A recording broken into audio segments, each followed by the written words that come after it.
I'm looking at something kind of different and something you're probably not going to buy, a Mercedes-Benz Sprinter. But this is the eSprinter. It's all electric. I'm Tom Volk for the Seattle International Auto Show. And yeah, Mercedes has an all-electric van now. The eSprinter is exactly what you'd expect, an electrified version of the van that gets the job done. Pretty much any job. The airport shuttle that I used to get to the press event I attended in Los Angeles, California? A Sprinter. You may never buy one, diesel or electric, but Sprinters are a part of your life. The Sprinter is the flagship of our portfolio and has been on sale in the US since 2001. Built in Charleston, South Carolina, you'll start seeing eSprinters doing the chores in your neighborhood soon, but probably not hearing them. For now, they're made in one body style, the high roof with a 170-inch wheelbase. If you're wondering how much your plumber or handyman paid for their eSprinter, pricing begins at about $74,200. That includes delivery. And there is a more expensive model, typically with EVs. That means a larger battery. But in the Sprinter's case, the pack is always the same, 113 kilowatt hours usable. The difference is a more powerful motor. Spending an extra $3,400 buys the 150 kilowatt motor, that's 201 horsepower. It twists out 295 pound-feet of torque, or 400 newton meters. The base unit is 100 kilowatts, or 134 horses. 240-volt level 2 charging will juice eSprinter up in around 12 hours. The standard max DC fast charge rate is 50 kilowatts, upgradable to 115. With that option, 10 to 80% happens in 42 minutes. Plug and charge will be supported on many of the popular charging networks. Last year, Mercedes-Benz Vans demonstrated its efficiency driving from Las Vegas to the tech center in Long Beach on a single charge, which corresponds to 275 miles. Recently, I tested the Kia EV9 and was very impressed with its cargo space. This is 488 cubic feet, 5 times that of the Kia. Different flooring material can be selected. This glass bottom is not one of the options. Mercedes is showing off the powertrain here. This LFP, or lithium ferrophosphate pack, should be more long-lasting than lithium-ion cells. This chemistry eliminates the use of rare earth materials such as cobalt or nickel. Cell degradation is lower than many other batteries, ensuring durability and low maintenance requirements, ideal for light commercial vehicles. eSprinter is rear drive only. The architecture is effectively the same as the diesel version. What do you think, frunk or no frunk? You know, they could put a frunk in here, but this is a delivery van. Many fleets will have both diesel and the EV version. There's no learning curve for delivery drivers here. It fires up like any Sprinter, only silently, and they'll recognize the transmission selector from Mercedes cars and SUVs. Hey, UPS drivers can make good money. This paddle reduces recuperation drag. This one ramps it up. Holding it enables an auto mode that adjusts the amount of drag by how close traffic ahead is. And there's navigation-based charging, select a destination, and it will even precondition the pack. Like all Sprinters, there are loads of ways to configure the E: windows, no windows, powered or manual doors.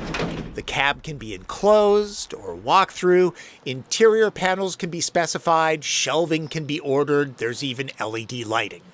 My journey starts near LAX. Near as I can tell, there's an $18,000 price premium for the eSprinter over diesel models. Considering the cost of petroleum, the EV version could level the operational outlay in a few years. Plus, no oil changes and fewer brake pad replacements, things that would also keep the van out of service. On these events, we're normally paired up with another writer. My drive partner is Marcus Bureau from autoproyecto.com. All right, Marcus, ready? I think so. Let's go make some deliveries. Okay. Our task?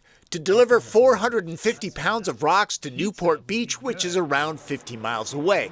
The load is meant to simulate the kind of equipment and gear that contractors or pet grooming businesses might have aboard. It helps with real-world evaluation. The elephant, or Sprinter van in the room? Range. We're driving the upgraded 150 kilowatt unit. The estimate using the WLTP cycle is 273 miles. The estimated range is good, but that is the European testing. And that does tend to be optimistic. And there's no way that we're going to be able to do a true range test today. We're just not driving enough. But this should be more range than people need, right? Because deliveries, you don't tend to drive long distances. Yeah. Unless you're out in the country. If an aircraft carrier had tires, the eSprinter's wheelbase would rival the USS Vincent's 170 inches. Compare that to a Chrysler Pacifica at 122. It's a massive van. In fact, this is my first time in a Mercedes-Benz Sprinter, and I liked it. I like that. Yeah. All right, let's see what this thing can do. Okay, it's no Porsche Taycan, but it is a big van, right?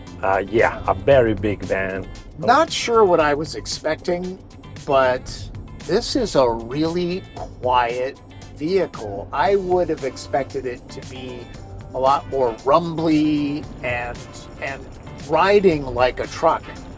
But it's quiet and it's comfortable. Yep.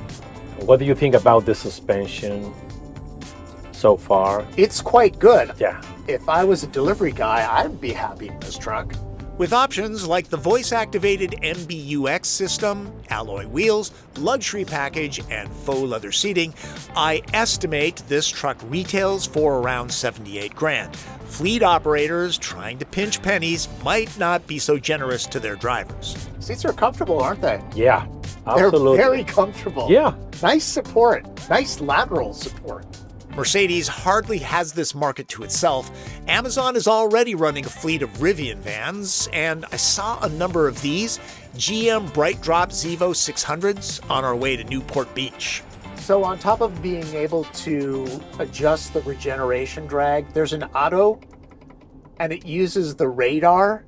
It watches the car ahead and will adjust the regeneration drag Exactly. automatically. That is very cool. I think that's pretty neat.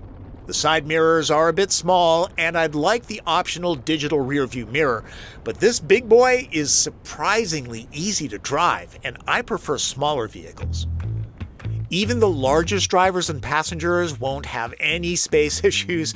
There's tons of room in the eSprinter's cab, and even more storage cubbies and cup holders. In fact, I have never seen so many in a vehicle, but when there's this much real estate available, there are a lot of possibilities. It's quite a hike up and into the extremely comfortable chairs. They're very much appreciated. I recognize a few pieces from the Mercedes cars and SUVs that I've driven over the years, but there's nothing like cut and sewn material and dramatic ambient LED lighting. That's reserved for the Boss's EQS. eSprinter is a vehicle that few civilians will purchase, but many will be impacted by. Even the people behind the wheel typically won't be the ones buying them. This is hardly a normal kind of EV.